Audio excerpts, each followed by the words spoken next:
আজকের ভিডিওতে আমরা কথা বলবো আপনার জীবনের এমন এক শত্রু নিয়ে যাকে আপনি চোখে দেখতে পান না, কিন্তু যার কারণে আপনার ঘুম হারাম, মাথা গরম, বুক ধরফর আর মন সবসময় ক্লান্ত থাকে। দুশ্চিন্তা। কখনো কি খেয়াল করেছেন আপনার জীবনে আসল সমস্যার চেয়ে সমস্যাকে ঘিরে আপনার ভয়, সন্দেহ আর যদি এই হয়, যদি ওই হয় টাইপ চিন্তাই আপনাকে বেশি কষ্ট দেয়? আধুনিক রিসার্চ বলছে আমরা যে জিনিসগুলো নিয়ে দিনরাত চিন্তা করি তার বেশিরভাগ কখনো বাস্তবে ঘটে না। এক স্টাডিতে দেখা গেছে মানুষের দুশ্চিন্তার প্রায় 40% জিনিসই কোনোদিন ঘটে না, প্রায় 30% ইতিমধ্যেই ঘটে গেছে, মানে চিন্তা করে লাভ নেই। আর মাত্র ছোট একটা অংশ সত্যি গুরুত্বপূর্ণ এবং আমাদের হাতে কাজ করার সুযোগ থাকে, কিন্তু আমরা উল্টোটা করি। সবচেয়ে ছোট অপ্রয়োজনীয় চিন্তাগুলোকে মাথার মেইন স্ক্রিনে বসিয়ে রাখি। ফলে জীবনের আসল কাজ, ভালোবাসার সম্পর্ক, নিজের সম্ভাবনা সব কিছু পিছনে পড়ে যায়। দুশ্চিন্তা আমাদের থেকে আনন্দ, এনার্জি, সৃজনশীলতা আর সাহস কেড়ে নেয়। তাই আজকের ভিডিওটা যদি আপনি মন দিয়ে শেষ পর্যন্ত শোনেন, আমি আপনাকে ধাপে ধাপে এমন কিছু আইডিয়া শোনাবো যা শুধু তত্ত্ব না, বরং বছরের পর বছর ধরে লক্ষ লক্ষ মানুষের জীবনে কাজ করেছে। আর এগুলোকে আমরা আমাদের ভাষায়, আমাদের অভিজ্ঞতায়, বৈজ্ঞানিক বোঝাপড়ার সাথে মিলিয়ে সাজিয়ে নেব। এই ভিডিওটা শেষ করতে করতে আপনি বুঝতে শুরু করবেন দুশ্চিন্তা আসলে কী, কেন মাথায় বাসা বাঁধে, আর কিভাবে আপনি আজ থেকেই ছোট ছোট বাস্তব পদক্ষেপ নিয়ে নিজের জীবনকে একটু একটু করে হালকা করতে পারেন। আজকের ভিডিওতে আপনাকে স্বাগতম। আপনি দেখছেন পজিটিভ সময়। এখানে আমরা এমন সব বাস্তব ও পরীক্ষিত ধারণা নিয়ে কথা বলি যা মানুষের জীবনকে সত্যি সত্যিই বদলাতে পারে, শুধু মোটিভেশনাল কথা দিয়ে না, বরং কাজের মতো ক্লিয়ার আইডিয়া দিয়ে। আজকের ভিডিওটি তৈরি হয়েছে বিশ্বের অন্যতম জনপ্রিয় একটি সেলফ হেল্প বইয়ের মূল শিক্ষা, আধুনিক মনোবিজ্ঞান আর আমাদের বাস্তব জীবনের অভিজ্ঞতাকে একসাথে মিলিয়ে। বইটির নাম how to stop worrying and start living, লেখক ডেল কার্নেজি। কিন্তু এই ভিডিওটি কোনো অনুবাদ না, কোনো ধারা বর্ণনা না। আপনি এখানে বইয়ের কোনো লাইন হুবহু শুনবেন না, কোনো অধ্যায়ের টাইটেলও সরাসরি পাবেন না, বরং আমরা এই বইয়ের মূল ধারণাগুলোকে ভেঙে নিজের ভাষায় আমাদের সাংস্কৃতিক ও মানসিক বাস্তবতার সাথে মিল রেখে বিজ্ঞানের সাহায্য নিয়ে একেবারে নতুনভাবে আপনাদের সামনে বসিয়ে বলবো। আমাদের লক্ষ্য একটাই, আপনি এই ভিডিও দেখে যেন মনে না করেন একটা বইয়ের সারাংশ শুনলাম, বরং মনে হয় আপনি নিজের জীবনের একটা পুরনো সমস্যার নতুন মানে বুঝতে পারলেন। আপনি ছাত্র হন, চাকরিজীবী, ব্যবসায়ী, গৃহিণী, প্রবাসী শ্রমিক কিংবা নতুন বাবা মা, দুশ্চিন্তা আমাদের সবাইকেই কামড় বসায়। কারো মাথায় চাকরির টেনশন, কারো মনে সন্তান নিয়ে ভয়, কারো গলায় ফ্যামিলির প্রত্যাশার বোঝা, কারো মাথায় প্রেম বা বিয়ের চিন্তা। তাই এই ভিডিওটা আমরা এমনভাবে বানাচ্ছি যেন যেই লেভেলের মানুষই দেখুক নিজের জীবনের কোথাও না কোথাও নিজেকে খুঁজে পায়। আর একটা লাইনের পর একটা লাইন সত্যি লাগে। আপনি যদি শুধু গল্প শুনতে আসেন হয়তো মাঝখানে বোর হয়ে যাবেন, কিন্তু আপনি যদি সত্যি নিজেকে বদলাতে চান, নিজের চিন্তাকে নিয়ন্ত্রণ করতে চান, তাহলে এই ভিডিওটা আপনার একটা ইনভেস্টমেন্ট আপনার নিজের জীবনের জন্য। এখন চলুন একে একে কিছু শক্তিশালী আইডিয়া দেখি। আমরা নাম দেব আইডিয়া নাম্বার 1, 2, 3 এভাবে, যেন আপনার মনে রাখা সহজ হয় আর প্রয়োগ করাও সহজ হয়। আইডিয়া 1, দুশ্চিন্তা কী আর আমাদের মস্তিষ্ক কেন এটা তৈরি করে। দুশ্চিন্তাকে আমরা অনেক সময় খুব ব্যক্তিগত কিছু মনে করি। আমি কেন এমন করি, আমি কেন এত ভয় পাই। বাস্তবে দুশ্চিন্তা হচ্ছে আপনার মস্তিষ্কের প্রাকৃতিক সিস্টেমের সাইড এফেক্ট। আমাদের ব্রেন তৈরি হয়েছে বাঁচিয়ে রাখার জন্য। পুরনো সময় যখন মানুষ জঙ্গল, বন্যপ্রাণী আর হঠাৎ বিপদের মাঝে বাঁচত, তখন সামনে কী বিপদ আসতে পারে সেটা আগে থেকে কল্পনা করার ক্ষমতা আমাদের বাঁচিয়েছে। মস্তিষ্ক হোয়াট ইফ প্রশ্ন সম্ভাব্য সমস্যার পূর্ব প্রস্তুতি নিতে চাইতো। এখন সমস্যা হলো, আজকে আমরা বাঘের সামনে নেই, কিন্তু আমাদের ব্রেনে সেই পুরনো কোড দিয়ে চলছে। তখন ছিল যদি বাঘ আসে, এখন হয়েছে যদি এক্সাম খারাপ হয়, যদি চাকরি না পাই, যদি মানুষ আমাকে অপছন্দ করে। ব্রেন ভাবে আমি যদি আগে থেকেই সব নেগেটিভ সিনারিও কল্পনা করি তাহলে আমি প্রস্তুত থাকব। কিন্তু আধুনিক জীবনে এই অতিরিক্ত সতর্কতা অনেক সময় উল্টো হয়ে যায়। ওভার থিঙ্কিং, ইনসমনিয়া, এংজাইটি, অকারণ গিল্ট সব একসাথে এসে আমাদের নাজেহাল করে। মনোবিজ্ঞান বলছে যখন আমরা একই চিন্তা বারবার কোনো সমাধান ছাড়া শুধু ভয় আর সন্দেহের ঘূর্ণিতে চালাই, তখন তা ওরই লুপ তৈরি করে। ব্রেনের ভেতরে স্ট্রেস হরমোন কর্টিসল, অ্যাড্রিনালিন বারবার বাড়তে থাকে।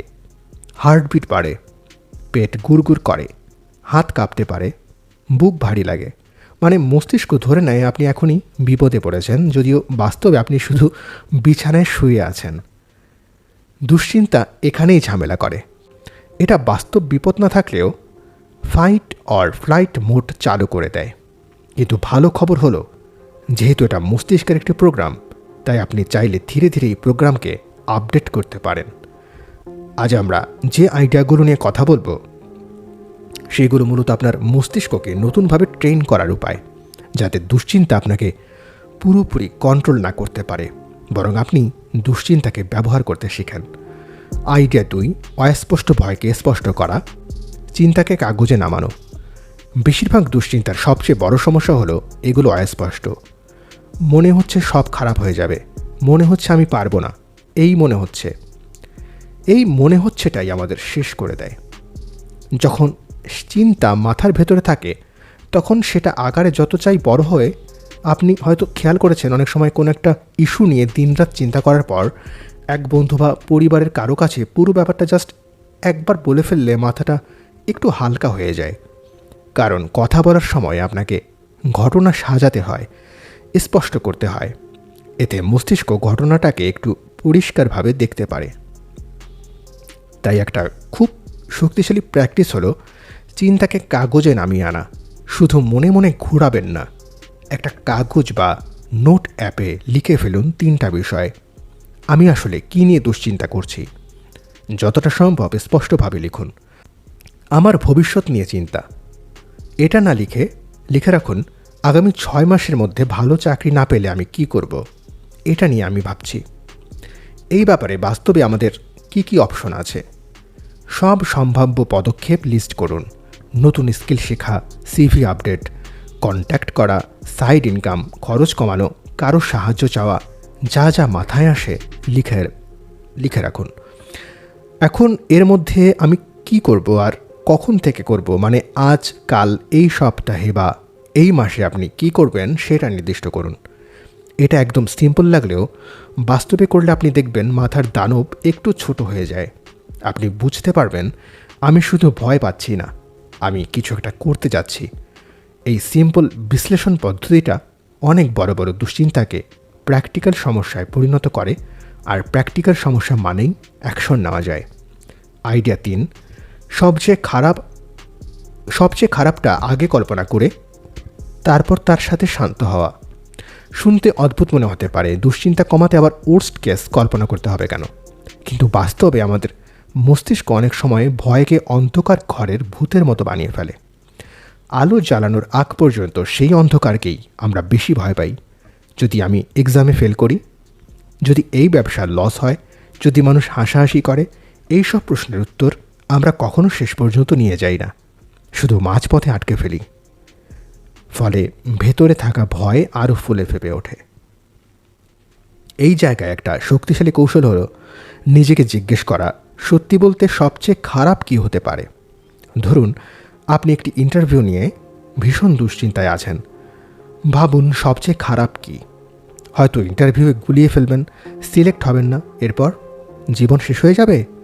না, হয়তো আত্মবিশ্বাসে ধাক্কা লাগবে, কষ্ট লাগবে, কিছুদিন মাইন্ড খারাপ থাকবে, কিন্তু এরপর আপনি চাইলে প্র্যাকটিস বাড়িয়ে আবার চেষ্টা করতে পারবেন। অর্থাৎ ওর্স্ট কেসটা খুব কম ক্ষেত্রেই আমার সবশেষ ধরনের হয়। বেশিরভাগ সময় ওর্স্ট কেস মানে কিছুটা অসুবিধা, কিছুটা কষ্ট, কিছুটা সময় নষ্ট, কিন্তু আবারও বাঁচা, আবারও চেষ্টা।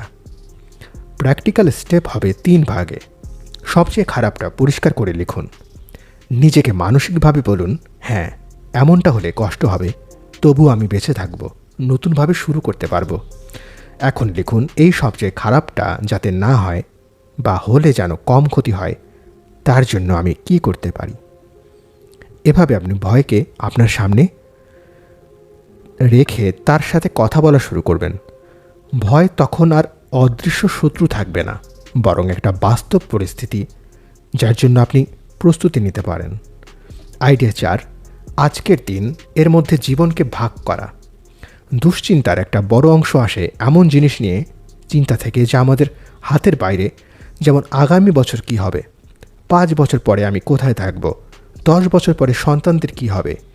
উল্টো দিকে আমরা অনেক সময় অতীত নিয়ে এমনভাবে আফসোস করি যেন বারবার সেই ঘটনা মনের মধ্যে রিওয়াইন্ড হচ্ছে।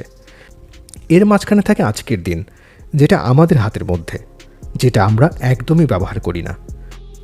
এখানে একটা ক্লাসিক আইডিয়া হলো জীবনকে দিন ভাগ করা ঘরে ভাগ করে দেখা। ধরুন আপনি ধরে নিলেন আজকের দিনের দরজা শুধু আজকের কাজ, আজকের দায়িত্ব, আজকের সিদ্ধান্ত পর্যন্তই খোলা থাকবে। গতকাল যা হয়েছে তা আপনি বিশ্লেষণ করে শিক্ষা নিতে পারেন, ভবিষ্যতের জন্য প্ল্যানও করতে পারেন, কিন্তু আপনার মূল এনার্জি যাবে আজকে আপনি কি করতে পারবেন তাতে। প্রতিদিন সকালে বা রাতের আগের রাতে 3টা কাজ লিখবেন, যেগুলো আজকেই করবেন, যত ছোটই হোক। ধরুন একটা ফোন কল করা, সিভির একটা অংশ আপডেট করা, 30 মিনিট পড়া, 15 মিনিট হাঁটা। দিনের মাঝে যখন মাথা দূরের ভবিষ্যৎ বা দূরের অতীত নিয়ে অতিরিক্ত ঢুকে যায়, নিজেকে একটা বাক্য বলবেন, আমি এখন শুধু আজকের কাজটা শেষ করব, ভবিষ্যৎ নিয়ে ভাবার জন্য আমি নির্দিষ্ট করে সময় রাখব। এভাবে আজকের দিনের ওপরে ফোকাস করলে আপনি লক্ষ্য করবেন আপনার চিন্তা কিছুটা বাস্তবের সাথে সংযুক্ত হচ্ছে। আপনি সারাদিন ভাবছেন না আগামী 2 বছরে কি হবে, বরং ভাবছেন আজ আমি কি করলাম যা আমাকে ভালোর দিকে একটু ঠেলে দেয়। আইডিয়া 5, মাথাকে অর্থবহ ব্যস্ততায় রাখার কৌশল। একটা কথা হয়তো শুনেছেন, খালি মাথায় শয়তানের কারখানা। বিজ্ঞানও বলে যখন আমরা একেবারে এইমলেস ফাঁকা থাকি তখন মস্তিষ্ক ডিফল্ট মোড নেটওয়ার্কিংয়ে চলে যায়, মানে নিজের পুরনো ঘটনা, ভয়, গিল্ট, আফসোস, তুলনা এসব ঘোরাতে থাকে। তাই শুধু চিন্তা বন্ধ করব বললে কাজ হবে না, মাথাকে বরং একটু অন্য কাজে লাগাতে হবে। এখানে কিন্তু গুরুত্বপূর্ণ অর্থবহ ব্যস্ততা আর ফাঁকা ব্যস্ততার পার্থক্য। সারাদিন রিল, শর্টস, নামহীন ভিডিও এগুলো দেখলে কয়েক মিনিটের জন্যই হয়তো দুশ্চিন্তা দূরে যায়, কিন্তু পরে আপনি আরও ফাঁকা আর ভেতরে ভেতরে অপরাধবোধে ভোগেন, আমি তো আসলে কিছুই করলাম না। একে বলে ডোপামিন হাই, এরপরে ক্র্যাশ। অন্যদিকে যদি আপনি সময় দেন এমন কাজে যেখানে আপনি শিখছেন, কিছু তৈরি করছেন, শরীরকে নড়াচড়া করাচ্ছেন অথবা কারোর জন্য কিছু উপকার করছেন, তাহলে সেই ব্যস্ততা আপনাকে শুধু ডিস্ট্র্যাক্ট করে না, বরং আপনি নিজের সম্পর্কে ভালো অনুভব করতে শুরু করেন। প্র্যাকটিক্যালি যা করতে পারেন, প্রতিদিন অন্তত 30 মিনিট এমন কিছু করুন যা আপনার ভবিষ্যৎ, আপনার দক্ষতা বা আপনার শরীরের জন্য ভালো, যেমন হাঁটা, বই পড়া, নতুন কোনো স্কিল শেখা, নিজের কোনো আইডিয়ায় কাজ করা। এই 30 মিনিটের সময়টাতে মোবাইলের নোটিফিকেশন অফ রাখুন, সোশ্যাল মিডিয়া এড়িয়ে চলুন।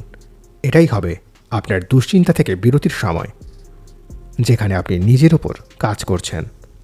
কিছুদিন পরে আপনি লক্ষ্য করবেন দুশ্চিন্তা একদম গায়েব না হলেও তার ভেতরে আপনার টেনে নেওয়ার শক্তিটা কমে যাচ্ছে, কারণ আপনার মাথার ভেতরে একটা বড় কাজ আছে, নিজেকে গড়ে তোলার কাজ। আইডিয়া 6, তুলনা, সমালোচনা আর নিজের প্রতি নরম হওয়া। দুশ্চিন্তার বড় উৎস 2টা, অন্যের কথা আর নিজের সম্পর্কে নেতিবাচক ধারণা। আমরা অন্যের সাথে নিজের তুলনা করতে করতে নিজের মূল্য ভুলে যাই। সোশ্যাল মিডিয়ায় সবাই যখন নিজেদের সেরা ছবি, সেরা মুহূর্ত, সেরা অর্জন দেখায়, তখন নিজের লাইফকে খুব ছোট মনে হয়। ওর বয়সে ও এত কিছু করেছে, আমি কিছুই পারিনি। এই কথাটা ভিতরে ভিতরে আপনাকে খেয়ে ফেলে। এর সাথে যোগ হয় অন্যের সমালোচনা। কেউ যদি একটু কটু কথা বলে, অপ্রত্যাশিতভাবে আঘাত করে, আমরা দিনরাত সেই কথাটা মাথায় ঘোরাই। এখানে একটা মানসিক ফ্রেম দরকার। আমি অন্য কেউ না, আমি আমার নিজের ট্র্যাক। আমি আমার নিজের ট্র্যাকে আছি। সব গাছ একই সময় ফল ধরে না, সব মানুষও একই রাস্তায় হাঁটে না। আপনি যদি প্রতিদিন শুধুই নিজেকে অন্যের মাপকাঠিতে মাপেন, তাহলে দুশ্চিন্তা কখনো কমবে না, বরং আরও বাড়বে। এর সাথে আরেকটা সত্যি হলো, যখন আপনি সামনে এগোতে থাকেন, একটু আলাদা কিছু করার চেষ্টা করেন, তখন সমালোচনা আসবেই। সব সমালোচনাই সত্যি না, সব সমালোচনাই আপনাকে নিয়ে না। অনেক সময় তা সমালোচকের নিজের ফ্রাস্ট্রেশন। প্র্যাকটিক্যাল প্র্যাকটিস হতে পারে, প্রতিদিন রাতে 3টা জিনিস লিখুন যেগুলো আজ আপনার সম্পর্কে ভালো ছিল। হোক সেটা ছোট কাজ, কারোর সাথে ভালো ব্যবহার, নিজের কন্ট্রোল বা কোনো ছোট অর্জন। যখন কেউ অন্যায়ভাবে সমালোচনা করে, তখন সঙ্গে সঙ্গে ভেঙে পড়ার বদলে প্রথমে ধীরে ধীরে বিশ্লেষণ করুন, এটার মধ্যে কতটুকু নির্মল সত্যি আছে, থাকলে আমি সেটা থেকে কি শিখতে পারি, আর বাকি অংশটা কি শুধু তার মুড বা তার দৃষ্টিভঙ্গি। সত্যি অংশটা নিলেন, বাকি অংশটা ছেড়ে দিলেন। এভাবে আপনি নিজের সঙ্গে সম্পর্ক একটু নরম করবেন। নিজের প্রতি নরম হওয়া মানে আলস্যকে জাস্টিফাই করা না, বরং মানে আমি ভুল থেকে শিখব, নিজেকে গালি দিয়ে শেষ করে দেব না। আইডিয়া 7, অতীতকে ক্লাসরুম বানিয়ে কারাগার না বানানো। অনেক মানুষের দুশ্চিন্তা আসলে ভবিষ্যতে নয়, বরং অতীত থেকে আসে। যদি আমি তখন এই ভুল না করতাম, যদি ওই সিদ্ধান্তটা না নিতাম, এই সব যদি এর ঘূর্ণিপাকে পড়ে আমরা আজকের দিনটা নষ্ট করি। কিন্তু সত্যি কথা হলো, ক্যালেন্ডার উল্টে আপনি কোনোদিন গতকালের পাতায় ফিরে গিয়ে কিছু বদলাতে পারবেন না। আপনি যা করতে পারবেন তা হলো গতকালের ক্লাস থেকে আজকের আচরণ ঠিক করা। একটু অন্যভাবে ভাবুন, আপনার জীবনের প্রতিটি ভুল একটি ক্লাস, কিন্তু ক্লাস নর্মাল। কিছু ক্লাস কষ্টদায়ক, কিছু ক্লাসের উদ্দেশ্য কী? শেখা। আপনি যদি শুধু ক্লাসরুমে বসে কাঁদতেই থাকেন, কিছু না শিখেন, তাহলে ক্লাসের কষ্টটা থাকবে, কিন্তু লাভ হবে না। বরং আপনি যদি প্রত্যেক ভুল থেকে সচেতনভাবে 3টা শিক্ষা লিখে নেন, আমি আর কি করব না, আমি পরের বার কীভাবে করব, আমি এই ভুলের পেছনের আমার ভাবনা বা ইমোশনটা কিভাবে বুঝব, তাহলে ভুলটা একটা রিসোর্স হয়ে যায়। প্র্যাকটিক্যাল স্টেপ: একটা অতীত ভুল বেছে নিন যেটা এখনও আপনাকে কষ্ট দেয়। এই ভুল থেকে 3টা শিক্ষা লিখে রাখুন। এরপর নিজের কাছে একটা বাক্য বলুন, হ্যাঁ আমি ভুল করেছি, কিন্তু আমি ভুল না, আমি সেই মানুষও যে ভুল থেকে শিখতে চায়। এভাবে অতীতকে শত্রু না বানিয়ে শিক্ষক বানালে আপনার দুশ্চিন্তার একটা বড় অংশ কমতে শুরু করবে। আইডিয়া 8, শরীরের যত্ন মানে মনের ওপর বিনিয়োগ। দুশ্চিন্তা শুধু চিন্তার খেলা না, এটা পুরো শরীরের উপর প্রভাব ফেলে। আপনি যখন দীর্ঘ সময় স্ট্রেস থাকেন, তখন আপনার শরীরে স্ট্রেস হরমোনের লেভেল বাড়ে, ঘুমের মান খারাপ হয়, পেটের সমস্যা, মাথা ব্যথা, ঘাড়ে পিঠে ব্যথা এসব দেখা দিতে পারে। আবার ঘুম কম, অগোছালো জীবনযাপন, জাঙ্ক ফুড এসব থাকলে সামান্য বিষয়েও মাথা দ্রুত গরম হয়, মন নরম হয়ে যায়, আর তখন ছোট টেনশনও বিশাল মনে হয়। তাই দুশ্চিন্তা ম্যানেজ করার বড় একটা অংশ হলো নিজের শরীরকে একটু সম্মান দেওয়া। প্রমাণ আছে, নিয়মিত ভালো ঘুম, সামান্য হলেও ব্যায়াম আর কিছুটা সূর্যালোক এসব আমাদের মুডকে অনেক বেশি স্থিতিশীল করে, উদ্বেগ কমায়। সোজা কথা, আপনার ব্রেন যদি ক্লান্ত আর অতিরিক্ত উত্তেজিত থাকে, তাহলে সে দুনিয়াকে সব সময় বেশি নেগেটিভভাবে দেখবে। আর আপনি যদি তাকে একটু রেস্ট, একটু হেলদি ইনপুট দেন, তাহলে সে একটু যুক্তিভিত্তিকভাবে ভাবতে পারবে। প্র্যাকটিক্যাল কয়েকটি অভ্যাস: যতটা সম্ভব একই সময় ঘুমাতে যাওয়া আর একই সময় উঠার চেষ্টা করুন। ঘুমের সময় অন্তত 30 মিনিট মোবাইল স্ক্রিন কমিয়ে দিন। দিনের মধ্যে অন্তত 15 থেকে 20 মিনিট হাঁটুন, বাড়ির ছাদ, গলির রাস্তা, পার্ক, কোথাও। এই হাঁটা শুধু শরীরের জন্য নয়, বরং মাথার ভেতরের ঘন কুয়াশা কমানোর জন্যও। খুব ভারী খাবার, অতিরিক্ত চিনি আর ক্যাফিন যেগুলো হার্টবিট বাড়ায় আর মুডকে দ্রুত ওঠানামা করায়, এসব একটু সচেতন হয়ে ব্যবহার করুন। আপনি দেখবেন যখন শরীর একটু ভালো থাকে, তখন একই সমস্যাকেও আমরা তুলনামূলক ঠান্ডা মাথায় দেখতে পারি, আর দুশ্চিন্তা আমাদের ওপর কম দখল নিতে পারে। আইডিয়া 9, নিজের বাইরে তাকানো। অন্যের উপকার করলে নিজের মাথা হালকা হয়। শেষের দিকে একটা খুব সুন্দর কিন্তু গভীর আইডিয়া আছে। আমরা যখন দুশ্চিন্তায় ডুবে থাকি, তখন আমাদের পুরো ফোকাস থাকে আমিতে, আমার সমস্যা, আমার ব্যর্থতা, আমার ভবিষ্যৎ, আমার ভয়। আর এই আমি এর মধ্যেই অনেক এংজাইটি, দুঃখ আর অতৃপ্তি তৈরি হয়। আশ্চর্য হলেও সত্যি, যখন আমরা এই আমিকে থেকে চোখ সরিয়ে অন্য কারোর কথা ভাবতে শুরু করি, কাউকে সাহায্য করি, কারো কথা মন দিয়ে শুনি, কারোর জন্য ছোট একটা ভালো কাজ করি, তখন আমাদের নিজের মাথাও একটু হালকা হতে শুরু করে। আধুনিক রিসার্চও বলছে অন্যের উপকার করার সময়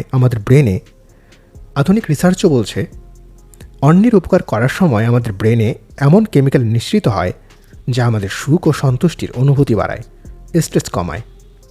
আপনি হয়তো খেয়াল করেছেন, কারো মন ভালো করে দিতে পারলে বা সত্যি সত্যি কাউকে সাহায্য করতে পারলে বাসায় ফিরে এক ধরনের শান্তি লাগে। আজকের দিনটা একদম সময়ের অপচয় ছিল না। প্র্যাকটিক্যালভাবে আপনি যা করতে পারেন, আজই সিদ্ধান্ত নিন, প্রতিদিন অন্তত একজন মানুষের জন্য আপনি একটা সচেতন ভালো কাজ করবেন। হয়তো শুধু একটা মেসেজ, তুমি কেমন আছো, হয়তো কারো কোনো কাজ করে দেওয়া, হয়তো কাউকে মন দিয়ে শোনা, বা কাউকে একটা ব্যবহারযোগ্য পরামর্শ দেওয়া। রাতে ঘুমানোর আগে নিজেকে জিজ্ঞেস করুন, আজ আমি কাকে একটু হলেও সাহায্য করেছি। উত্তর ছোট হলেও তার প্রভাব আপনার নিজের মনেও পড়বে। এভাবে আপনি ধীরে ধীরে নিজের মাথা থেকে আমি এর লোড কমিয়ে জীবনের এক বড় ছবি দেখতে শুরু করবেন।